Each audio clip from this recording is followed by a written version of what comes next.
अस्सलाम वालेकुम नाज़रीन, मैं हूं आपका मेज़बान मुमताज़ जमाली और आपको अपने चैनल 4 न्यूज़ में खुशामदीद कहते हैं। अगर आप हमारे चैनल में नए हैं तो आपसे गुजारिश यही होगी कि आप हमारा चैनल सब्सक्राइब करें और साथ ही साथ बेल आइकन बटन ज़रूर प्रेस करें। तो आज हम बात करेंगे दुआ ज़हरा केस से मुतल्लिक। जो अब तक दुआ ज़हरा केस में जो आज डेवलपमेंट्स हुई हैं, जो पेशरफ्त हुई है, और वो आपसे डिस्कस करेंगे कि अब दुआ ज़हरा के वालिद मेहदी काज़मी का क्या लाए अमल होगा। जो दुआ ज़हरा और ज़हीर का एक्सक्लूसिव इंटरव्यू आया, उसके बाद अवाम का क्या रद्द अमल होगा, और अब जो दुआ ज़हरा की जानब से कौन सा कानूनी रास्ता अख्तियार किया जाएगा, इस वक्त तक जो है अदालतों में क्या कुछ हुआ है, और अब जो है नेक्स्ट हेयरिंग कौन सी है, ये तमाम तर मामलात पर आज हम बहस करेंगे और इन पर रोशनी डालेंगे। तो सबसे पहले जो आज इस केस में जो अहम डेवलपमेंट हुई है वो ये है कि दुआ ज़हरा और ज़हीर का एक इंटरव्यू जो है वो मंज़र आम पर आया। एक ख़ातून यूट्यूबर ज़ुनैरा माहम की जानब से एक ये वीडियो जो है अपलोड किया गया। सबसे पहले तो ये हमें मालूम करना चाहिए कि जो ज़ुनैरा माहम शुरू से लेकर अब तक केस की जो अपडेट आपको हमें यहाँ यूट्यूब पर रख रही थी, वो किस नौइयत की अपडेट थी, और साथ ही साथ हमें ये भी देखना होगा कि वो जो इंटरव्यू किया गया, एक शरबत को स्पॉन्सर बनाकर इंटरव्यू किया गया, वो तमाम सूरत हाल को भी हम देखेंगे और उस पर आज जायज़ा लेंगे। तो जी देखिए जी, इंटरव्यू किया गया है ज़हीर का और दुआ ज़हरा का, गालिबन ये बल्कि इसमें कोई शक नहीं है कि ये पहला और एक्सक्लूसिव इंटरव्यू है उन दोनों का, क्योंकि जब से ये मामला आया सामने तो इंटरव्यू कोई नहीं आया। जब सिंध हाई कोर्ट में दुआ ज़हरा को पेश किया गया तो हमने बड़ी कोशिश की, बहुत कोशिश की कि हम उनसे सवालात करें, हमने सवालात भी किए और हमें जवाबात नहीं मिले, और हमारे हर सवाल का खामोशी से, मतलब यूँ समझे यूँ सर झुकाए हुए दुआ जो है चली गई हैं। हमने कहा कि आपने पसंद की शादी की है, कि आपको किसी ने अगवा किया है, जो आज बातें मतलब इस इंटरव्यू में किए गए, ऐसा कोई भी जवाब हमें सिंध हाई कोर्ट में दौरान पेशी पर नहीं दिया गया। इंटरव्यू के बाद फ़ौरन दुआ ज़हरा के वालिद मेहदी काज़मी की जानिब से एक रद्द अमल सामने आया, और उनका यही कहना था कि उनको तवक्को थी कि ऐसे ही वीडियोज़ जो हैं अब मंज़र आम पर आएंगी, बकौल उनके कि इनकी बेटी को अंडर प्रेशर रखकर ये इंटरव्यू दिलवाया गया, और पूरा का पूरा इंटरव्यू स्क्रिप्टेड है। उसका यही कहना है कि अगर यूट्यूबर, क्योंकि यूट्यूबर ज़ुनैरा माहम ये दावा कर रही हैं कि ये मुसलसल ज़हीर और दुआ से राब्ते में थी। अब जब राब्ते में थी तो आपको पता होना चाहिए कि इस केस में एक आईजी लेवल का अफसर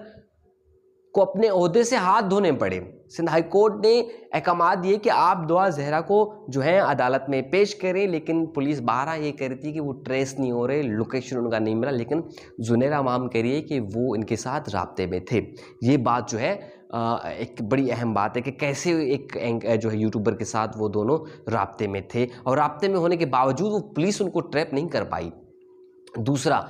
मेहदी काज़मी का ये भी कहना है कि वो सुप्रीम कोर्ट जा रहे हैं। ये एक अहम डेवलपमेंट है इस केस में, उन्होंने हतमी फैसला कर लिया कि वो सुप्रीम कोर्ट में जा रहे हैं, और सुप्रीम कोर्ट में अपने केस में इस यूट्यूबर औरत को पार्टी बनाएंगे, और उनका कहना है कि बाद में जब हम सुप्रीम कोर्ट जाएंगे तो ये जो खातून है वो मंज़र आम से गायब हो जाएगी और अदालत में पेश नहीं होगी, बकौल उनका ये कहना था।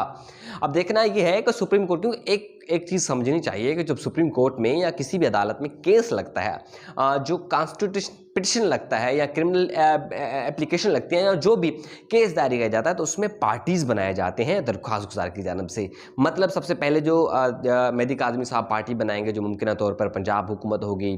मुमकिन तौर पर पंजाब पुलिस, सिंध पुलिस, सिंध, क्योंकि तफ्तीश अफसर सिंध के भी शामिल हैं, और साथ ही साथ अगर वो यूट्यूबर को भी पार्टी बनाते हैं या किसी और एक दो और फरीक को पार्टी बनाते हैं, तो तमाम फरीक़ैन को नोटिस जाएंगे और उनकी तलबी मुतवक्के होगी कोर्ट में। ठीक है, अब तलबी होगी तो जाहिर सी बात से उनसे पूछा जाएगा कि जी आपने ये दावा किया तो क्यों किया, आपने अगर ऐसा कहा तो क्यों किया। जाहिर सी बात है ये दरख्वास्त गुजार के वकील की जानिब से अपना मौक़िफ़ अख्तियार किया जाएगा। जो चौथी अहम डेवलपमेंट हुई है कि दुआ ज़हरा के वालिद ने मारूफ जो समाजी कारकुन हैं, जो इंसानी हुकूक के लिए लड़ते रहते हैं, एक मुतअद्दिद के केसेस में वो मंज़र आम पर आते हैं, अदालतों में भी जो है कानूनी जंग लड़ते हैं, सड़कों पर भी एहतजाज करते हैं, यानी जिब्रान नासिर की बात कर रहा हूँ। तो जिब्रान नासिर से जो है उन्होंने राब्ता किया है, और जिब्रान नासिर ने इस बात की तस्दीक जो है अपने सोशल मीडिया अकाउंट के ज़रिए किया है कि दुआ ज़हरा की जो फैमिली है वो उनके साथ राब्ते में आई है और वो जो है अब केस परस्यू करेंगे। साथ ही साथ उन्होंने एक बात की तंबीह की है कि कोई भी ऐसा फंड कैंपेन नहीं चलाया जा रहा और ना ही कोई ऐसा फंड कैंपेन एग्जिस्ट कर रहा है कि कानूनी मदद के लिए कोई फंड इकट्ठा किया जाए। इससे पहले दुआ ज़हरा की वालिदा ने भी इस बात की तरदीद की कि भी ना हमें किसी खैरात की ज़रूरत है, ना हमें किसी फंड की ज़रूरत है। जो भी ये रूमर्स चल रहे हैं या जो भी अफवाहें चल रही हैं, जो सोशल मीडिया पर कोई पोस्ट चल रही है, तो वो पोस्ट को नज़रअंदाज करें। बिलखुसूस उन्होंने ओवरसीज़ पाकिस्तानियों को ये दरख्वास्त किया है कि वो किसी भी अकाउंट में दुआ ज़हरा के नाम पर जो है, यानी कि दुआ ज़हरा की फैमिली के नाम पर फंड ना भेजे। तो आज जिब्रान नासिर ने भी अपनी पोस्ट में ये मेंशन किया है।